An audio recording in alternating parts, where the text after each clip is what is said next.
Okay, alright. Update po tayo sa Pauban na for the day, guys. Ito na naman tayo, guys, ha? Ito sinalubong nila, pag-uwi nila Kim Chugo sa Manila Mountain, guys. Agad siyang pumasok sa kanyang trabaho. Ayan, guys, pagpasok niya sa showtime, sinalubong siya ni Maymay Vice. Kung saan ay birthday greetings niya. Kasi, syempre, month ng harawan ni Kim Chu sa ngayon, no? Chinita princess natin. Habaki na naman siya kung saan sila galing at ano yung passing vacation. Sino yung kanya mga kasama.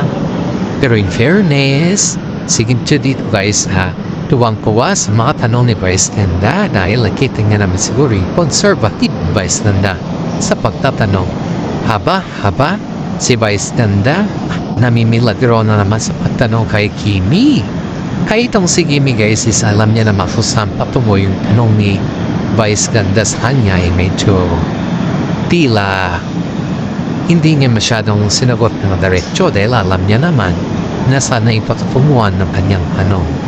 Pero in fairness kay Kimi, nagsabi naman siya na pumunta sila sa resort sa kung sino na yung kasama. Siyempre, tinanong naman si Paolo Avellino. Aba, itong si Kimi, guys, ay napapulat noo sa tanong ni Vice Ganda sa kanya dahil siyempre, pag nandyan si Kimi, nandyan din daw ang Paolo Avellino. Aba, siyempre naman, guys, dahil siyempre kasama niya. Ito naman si Kimi, guys, sa panay ng dead map. Tuwing tinatanong niya about kay Paolo Avellino, sino kaya sa kanila ang magsasabi ng ito? Paamin pa na tanong ni Vice Ganda sa kanya. Maraming mga ka-host ni Kimi sa Showtime na talagang binugulong-gulungan sila kung nagkasama ba sila ni Paolo Avellino. Pero ang sagot naman ni Kimi, of course, magkasama kami dahil kung nandyan ako, nandyan din siya. Marami talaga sa mga host ng Showtime nagtatanong kay Kimi kung totoo ba yung balita na kasama nila yung mami ni Paolo Avellino. Pero ang sagot naman ni Kimi dito, guys, ay totoo yung balita na kasama nila yung mami ni Paolo at siya yung pusang nagluto, siya yung nag-prepare at it's lahat ay siya din yung nagkasgaso sa mami ni Paolo Avellino. And of course, guys, kitang-kita naman natin talaga yung gaano kagaling si Paolo Avellino na magkasgaso kay Kimi. Namanghanga yung mga fans as mga audience yung narinig nila na hinasikaso tala ni Kim Chu ang mami ni Paolo Avellino sa beach. Nahihiya yung mami ni Paolo dahil kaya pa naman daw niya mas masuhin sa sarili. Pero itong si Kimi, guys, insane po sa nagkasikaso sa kanya. At proud na proud naman yung mami ni Paolo Avellino dito dahil voluntary po na si Kimi ang nagkasikaso sa kanya. Hindi naman niya pinirusa si Kimi na sikasuhin siya, kundi pusang loob ni Kimi na sikasuhin mismo siya. At alam naman din natin na botong-boto ang mami ni Kimi sa kanya, di ba? In fairness, guys, maraming mga netizen po ang nakuha kay Kimi sa kanyang ginawa. Marami din ang napahanga. Dahil dito, mas lalong tumibay ang tambalan ng King Pao. At hindi lang po tumibay, guys, kundi mas marami nagtatagusto sa kanila dahil marunong sila magkasikaso sa mga senior citizen na kagaya ng mami ni Paolo Avellino. Kaya sabi ng mga fans sa kanila, guys, ay tuwang-tuwa sila dahil proud na proud yung mami ni Paolo Avellino kay Kimi sa lahat at yung pinakitang magaganda tuwing off cam and on cam. Sabi pa nga ng mga karamihan na sana may forever na ang Kim Pao dahil yan talaga yung hangad ng mga tao dito na magkaroon na forever ang Kim Pao. Higit sa lahat, guys, ay sinabi din ni mami ni Paolo na botong-boto siya mismo kay Kim Chu dahil alam naman din natin na ang pagiging totoo sa buhay o pagiging totoo sa sarili mo ay yan mabibigay sa iyo ng katapangan at kahusayan. Higit sa lahat, guys, ay pinapakita mo yung sarili mo, pinapakita mo kung ano at sino to. Yan yung nabibigay sa iyo ng proteksyon para ikaw ay magustuhan ng maraming tao. Kaya nga po, maraming nag-advise sa kanila na nibigay na lang nila yung totoo, kung ano yung totoo sa kanila, dahil ang lahat talaga ng mga mamamayan o mga fans sila ay magpakatotoo sila sa kanilang sarili. O marami naman dito guys ang nasasabi na si Paolo Avellino po ay naghihintay na lang sa desisyon ni Kim Chiu, dahil si Kim Chiu lang talaga ang may karapatan na mag-desisyon, dahil si Paolo Avellino po ay ready na sa mga. Ito pa guys nung napansin ni Paolo Avellino yung pag-asikaso ni Kim Chiu sa kanyang nanay ay namangha talaga siya. Kumbaga is parang hindi niya daw maiisip na ganun daw yung trato ni Kim Chiu sa kanyang magulang, samantala yung mga iba niya mga katandem guys ay hindi daw niya naranasan yung ganun na trato. Pero in fairness si Paolo Avellino guys ay hindi naman siya demanding kay Kim Chiu, kundi dinadaan niya talaga sa mga bagay-bagay na alam niya na kung saan komportable si Kim Chiu, at hindi naman siya nag-prosigi or hindi siya yung tao na yung pino-first si Kim Chiu na gawin ito or ganyan or nasikasuhin mo ito, dahil si Kim Chiu po ay alam niya ang kanya ginagawa at alam din niya kung ano yung kanya mga ugali pagdating sa mga ganyan na bagay. Kaya nasabi ng mga karamihan na kung nabubuhay pa yung tatay ni Kim Chiu guys ay siguro proud ito, dahil nakikita niya si Kim Chiu kung paano niya alagaan ng ibang tao, di ba? Paano niya secured yung mga ibang tao, at paano, how much more sa kanyang mga magulang. Ay marami dito ang humahanga kay Kim Chiu dahil sa kanyang kapangyarihan na pinapagkita. At hindi lang po yung pagkahangabog ni sakripisyo na nakita nila kay Kim Chiu na tapang na hinarap ni Kim Chiu ang lahat para sa kanila. Kaya nga guys ay saludo yung mga tao sa ginagawa ni Kim Chiu.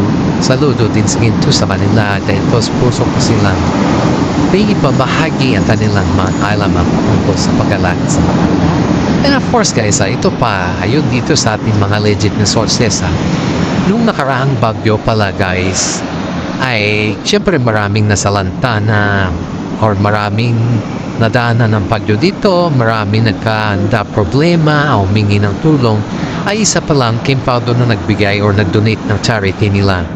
Hindi man nila flex sa social media guys or hindi man nila sinabi sa Sokbed na sila ay nag-donate, pero ang katunayan guys ay kasama pala sila dun sa category na nag-donate. Marami sa mga fans po ang kumbaga is marami sa mga fans po ang nagsasabi na parang ang Kim Pao tambalan na po inubibigay ng charity pag may mga nasalanta na bagyo or may mga nangailangan ng tulong. Pero sa mga ibang tambalan guys ay parang hinahayaan lang, just showing lang sila sa mga mall or showing lang sila free tickets lang. Pero yung talagang action na kagaya ng yun na maraming nangangailangan sa kanila ay ang Kim Pao lang po yung naririnig natin na gumagawa ng ganon. Ewan ko lang sa mga iba guys dahil nalaman lang natin to sa legit na sources natin, dahil ang dami pala nilang pinaps na gamit ni Kim Chiu at binenta, binigay sa charity, at the same time ganun din pala si Paolo Avellino guys. Pati rin yung mga kasama nila sa bahay, yung mga pagayos, yung mga staff nila din guys ay tumulong din pala na nagboxing at pinintay yung mga online bentahan pala yung nangyari din sa mga gamit nila na yung bang hindi na nila ginagamit talaga. Fairness, ang daming mga Pilipino ang kanilang natulungan, hindi lamang po sa nasalanta sa mga bagyo, kundi mas marami pa pala.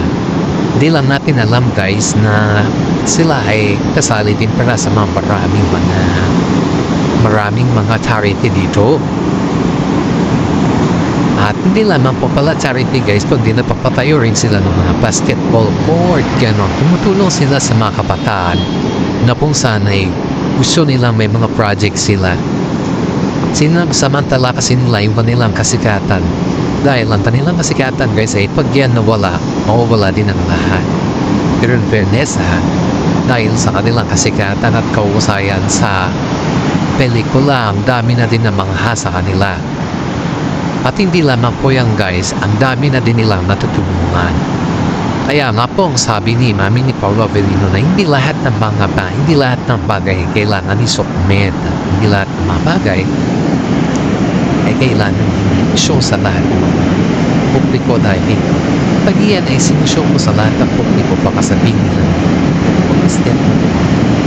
instead na galing sa profile baka sabihin nila naghahanap ka lang ng sinampagka para sa ganun may focus ka sa social media. Yun yung sinabi namin papa sa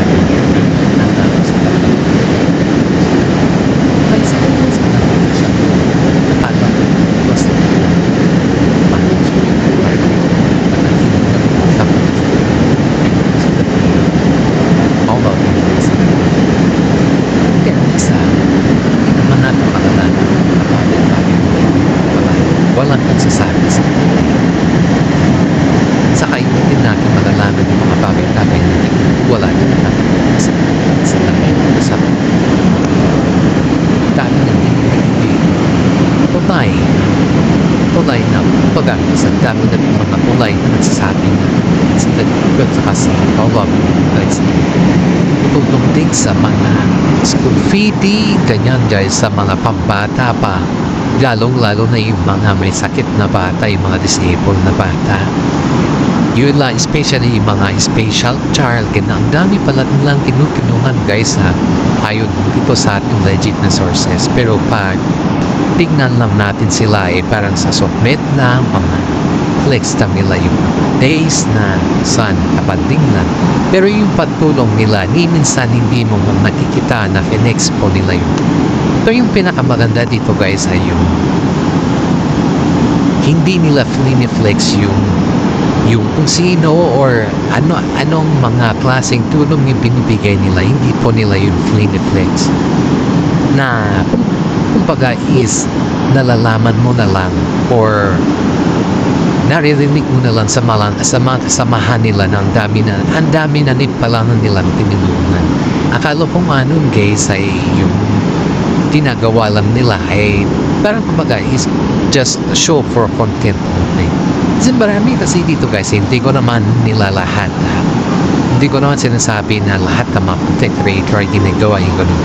Marami kasi dito guys na yung ang pagtulong nila ay sinushow sa ginagawang content ka. Ang daming nambaba sa kanila na tumulong ka na nga, pagkakitaan mo pa ginagawa mo pa silang content yan. Pero sa kanila guys, tuwing sila ay tumutulong ay hindi po nila flex sa submit, kundi hinahayaan na lang ng mga tao na mikita nila yung kanilang ginagawa. Pero ni minsan pinagbabawalan sila na wag din yung i-flex ito at wag gawing content free, wag gawing content ito dahil ito ay kusa namin at hindi namin ito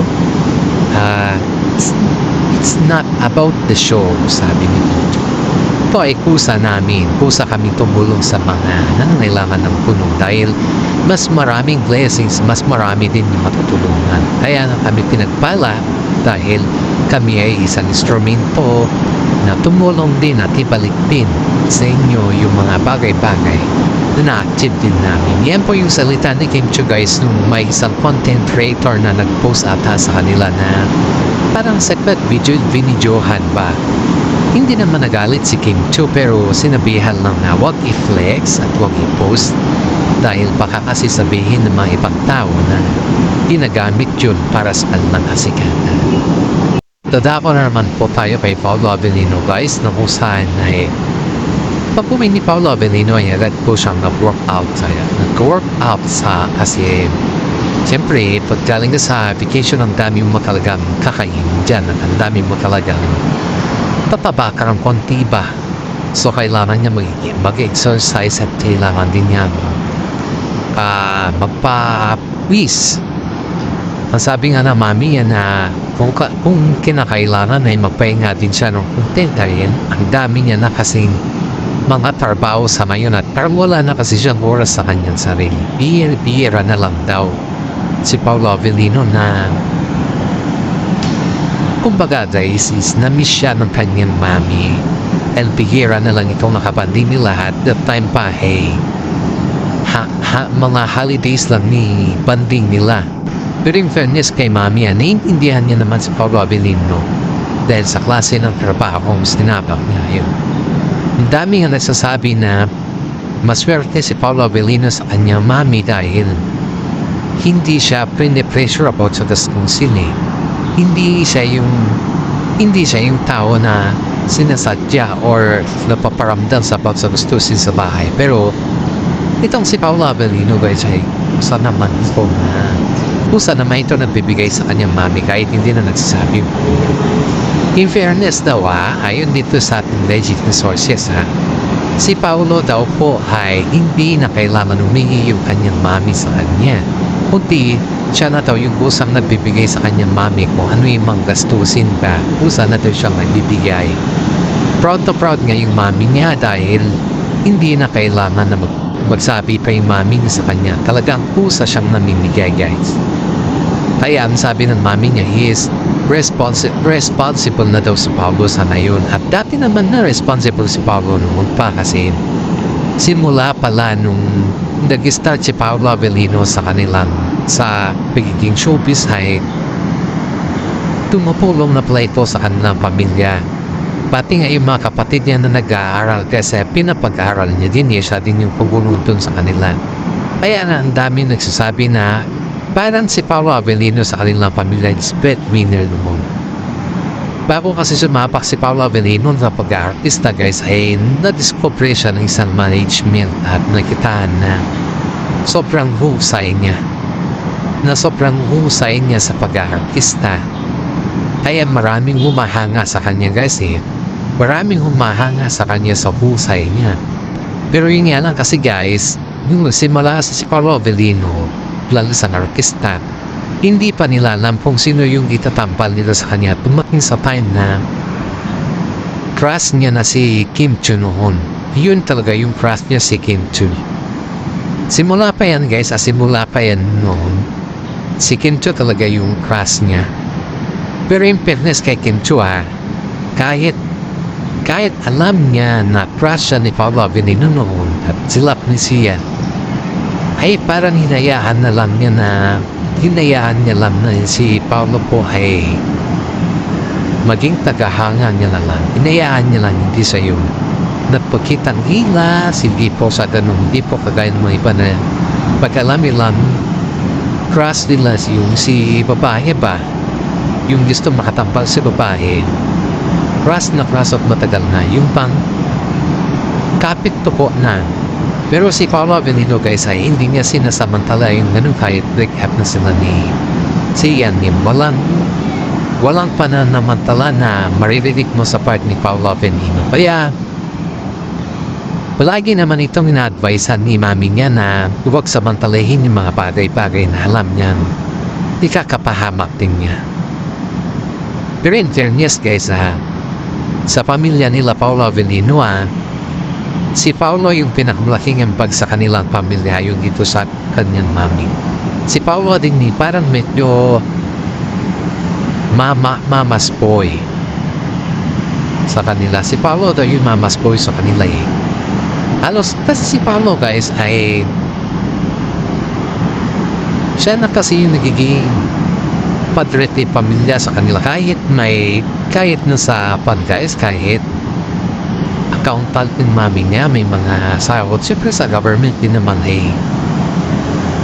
kahit accountant ka kung yung sahod mo naman is ponte. Siyempre pag marami kang kapatid kailangan mo pa rin tumulong yan. Hindi yung aasa ka na lang kung ano yung may bibigay nila sa iyo. Hindi ganon. Si Paolo Avellino ay naging self-supporting din yan. Dahil ayaw niya na umaasa na lang sa binibigay ng kanyang mami hanggang sa pumasok siya na pag-artista at yun mas malaki na yung ambag ni Paolo sa kanilang pamilya at pati na rin dun sa pag-aaral ng kanyang mga guys. Kaya napagkasalamat niya yung mga kapatid niya sa kanya dahil sobrang laki daw ng base sa kanyang kapatid kaysa sobrang laki ng ambag ni Paolo Avellino sa kanila. Yan yung sinasabi ng kanyang mga kapatid na sobrang laki yung ambag ni Paolo Avellino sa kanilang pag-aaral at lahat-lahat ng mga pangailangan nila lalong-lalo din sa school. Kaya nasabi ni Mami ni Paolo na tinaya daw ni Paolo na itapuyod yung kanilang pamilya. Ibig sabihin niyan guys talaga proud na proud yung mami niya sa kanya dahil dad niya na talaga may tulog simulat sa kaya yung sinasabi nila na yung gagamitin lang ni Paolo Abilino si Kim Cho ay hindi po ako naniniwala dyan na gagamitin lang ni Paolo Abilino si Kim Cho sa sarili niya kasi hindi po tayo kung talagang gagamitin lang ni Paolo Abilino si Kim Cho sa kasikatan di sana sinamantalan niya na yung kainaan Kim Cho, diba? Pero tingnan naman natin guys, hindi naman sinasamantala ni Paolo Abilino. Kahit nga nasa labas sila, hindi siya yung masyadong showy, hindi niya pinapakita na meron na sa kanila. Walang ganun guys na pinapakita ni Paolo Abilino. Kaya sabi nga ni Kim Cho na